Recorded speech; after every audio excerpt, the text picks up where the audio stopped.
nous allons voir une dernière vidéo sur ce problème 1 de l'EM Lyon 2020 ECS et on va donc s'attarder un petit peu sur la question 7 de la partie A, de la question 6 pardon, et ensuite la question 7 rapidement. Donc ici il s'agissait de faire quoi? Au préalable il y avait du Scilab, je vous invite à revoir, si vous ne l'avez pas déjà fait, à voir la vidéo d'HEC 2019 de l'an dernier où il y avait une partie sur la dichotomie en Scilab. Et bien là on avait à peu près la même chose, peut-être un peu plus compliqué ici, mais pas beaucoup plus compliqué. Vous avez le corrigé pour faire cette question-là. Mais là, donc, voilà, on revenait à l'analyse de cette suite UN, qui est on appelle ça une suite implicite ou une suite définie comme solution d'une équation. Et là, on nous demande d'étudier la monotonie de UN. Donc là, je vais vous montrer très rapidement, parce que c'est quand même très classique. Il y a beaucoup de sujets qui ont été donnés par le passé, donc à l'EDEC, à HEC, sur ce genre de suite implicite. À l'EDEC, c'était je crois en 2019 ou 2018, c'était très récent. Donc il faut vraiment savoir faire ce genre de choses. Et donc ici, on montre en fait que Pn plus 1 de UN est strictement positif, puisque c'est égal à ça, et on a montré déjà dans les questions précédentes que c'était pas très compliqué de montrer que la quantité était ici strictement positive. Et donc, comme 0 est égal aussi à Pn plus 1 de Un plus 1, et que Pn plus 1 est décroissante, et bien on arrive, alors si on veut rédiger, il y a parfois des puristes qui disent oui, il faut passer par la bijection réciproque de Pn plus 1, donc Pn plus 1 moins 1, pour arriver à la conclusion que, donc là je fais quelques petits commentaires, donc on a Pn plus 1 de Un qui est plus grand que Pn plus 1 de Un plus 1. Et si je compose par la bijection réciproque, Pn plus 1 moins 1 rond, blablabla, Pn plus 1 moins 1 rond, voilà, si je le mets là, vous voyez bien qu'on arrive à, vu que Pn plus 1 est de même sens de variation que Pn plus 1 moins 1, pardon, est de même sens de variation que Pn plus 1, donc Pn plus 1 moins 1 est décroissante, donc quand j'applique une fonction décroissante, on arrive à, du coup ça inverse, il y en a Un plus petit que Un plus 1.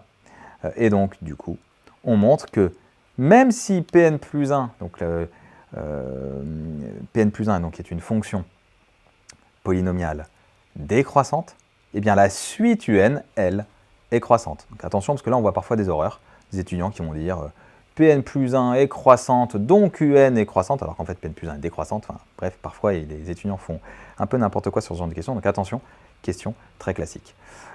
Ensuite, on avait une question non moins classique, mais qui demandait aussi un peu d'attention, c'est de voir, ici, là on observe assez bien quand même, que Pn de Un moins Pn de L en valeur absolue plus petit que exponentielle L, Un moins L, là on pense quand même, j'espère que vous y avez pensé, on pense à l'inégalité des accroissements finis. Et donc là, il fallait du coup étudier Pn' de x en valeur absolue pour voir si on ne pouvait pas majorer Pn' de x.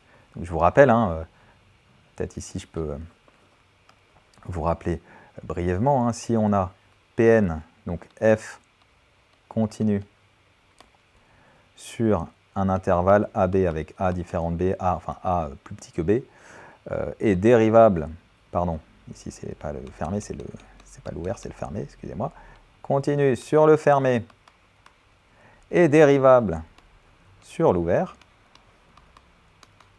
Et si on a pour tout x appartenant à l'intervalle ouvert f' de x en valeur absolue plus petit qu'un m, donc voilà, on peut mettre il existe un m, blablabla, positif bien sûr, si on a ça, alors on sait que pour tout xy, faire vite, pour tout xy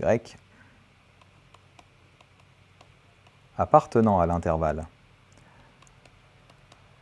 AB, on sait qu'on a f de x moins f de y plus petit que m valeur absolue de x moins y. Bon, et donc là quand même on se dit, ça ressemble grandement, il faut juste trouver notre m. Bon, et bien c'est ce qu'a fait Paul Louis dans sa correction, où il majore Pn' de x en valeur absolue. Il utilise l'inégalité triangulaire, donc c'était encore une fois pas si simple. On majore cette somme par le résultat de la série exponentielle, qui est égal à exponentielle de valeur absolue de x, et ensuite on montre assez bien, vu qu'on va en fait zoomer sur l'intervalle UNL, et que UNL on sait qu'il est, c'est un intervalle de réel positif, on va montrer assez bien que exponentielle de valeur absolue de x, c'est exponentielle x, qui est plus petit que exponentielle L, puisque ici, x est plus petit que L.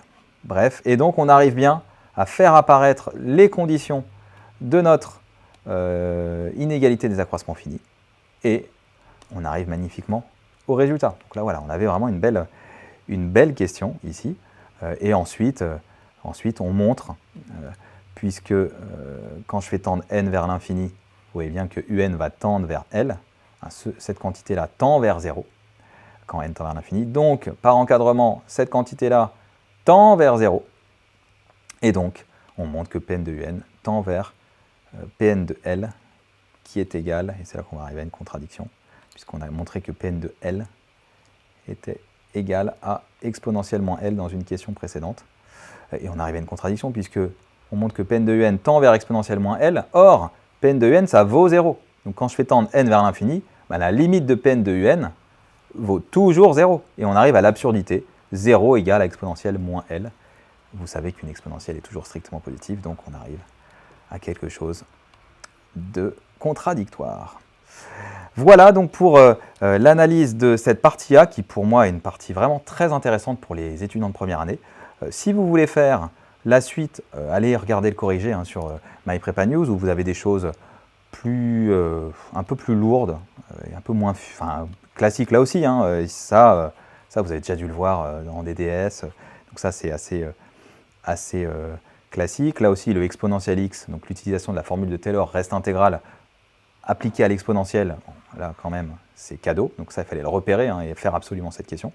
Bon, et là, on rentre après dans des considérations, des études d'inégalité sans doute un peu complexes. Vous regarderez ça dans le corrigé. Voilà pour l'analyse de ce problème 1 de l'EM Lyon 2020. On va maintenant passer dans une prochaine vidéo. On va passer à l'analyse du problème 2. Merci.